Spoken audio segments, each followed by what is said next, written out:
Bişyara vejin jiyane, jiyan komine ve yekemin festivala vejin açan du erzişe ya civanın şengale beli darxistin. Festival ve beruhi civantiye ve bernameyn verzişe dest bibike.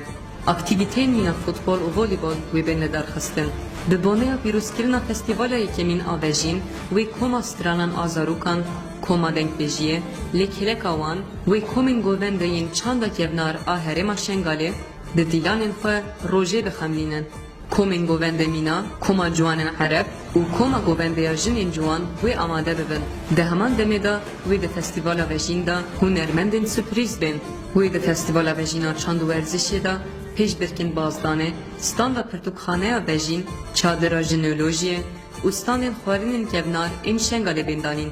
Wê festival di 26 mijdarê saet 11 da li hedîqa şehîd bijwar a Xane Sorê bê li darxistin.